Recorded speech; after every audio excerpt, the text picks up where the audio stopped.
November 24th, 1971. A man calling himself Don Cooper boards Northwest Orient Airlines Flight 305 from Portland to Seattle. He's unassuming, dressed in a business suit, carrying a black briefcase.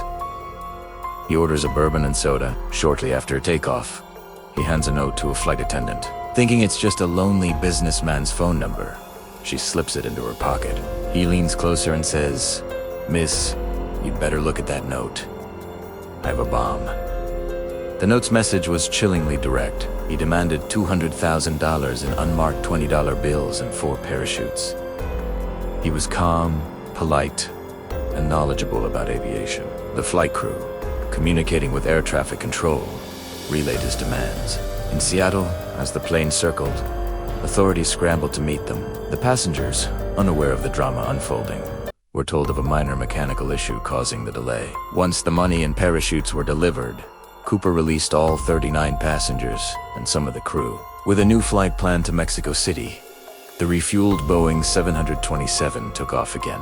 Now, with only Cooper and a skeleton crew on board, he instructed the pilot to fly at 10,000 feet, with the wing flaps at 15 degrees and the landing gear down a slow, low-altitude flight. Somewhere between Seattle and Reno, in the freezing, rainy darkness over southwestern Washington, D.B. Cooper did the unthinkable. He lowered the aft staircase of the plane and leaped into the night, disappearing with the ransom money into the vast, rugged wilderness below. The largest and most expensive manhunt in U.S. history began, codenamed Noryuk.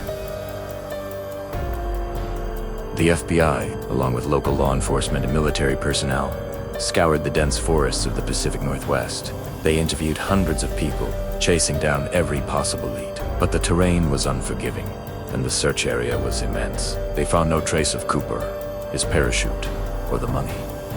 It was as if he had vanished into thin air. Over the years, the FBI investigated more than 1,000 suspects. Some were ex-paratroopers, others were disgruntled airline employees, and many were simply petty criminals seeking notoriety. Names like Richard McCoy Jr., who staged a similar hijacking just months later, were closely examined.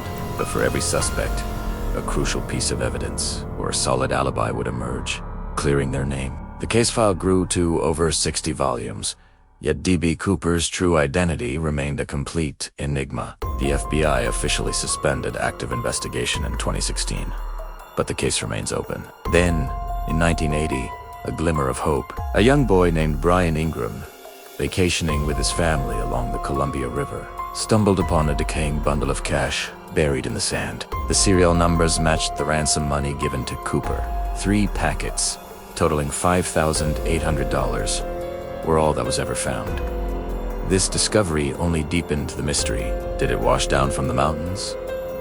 Did Cooper bury it there, intending to return?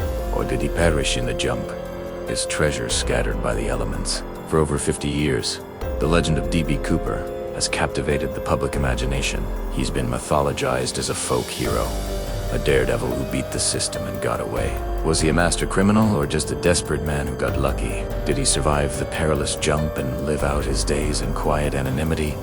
Or did he meet his end in the dark woods of Washington? The man known as D.B. Cooper remains the only unsolved case of air piracy in commercial aviation history. A ghost who jumped from a plane and straight into American folklore. Thank you for watching.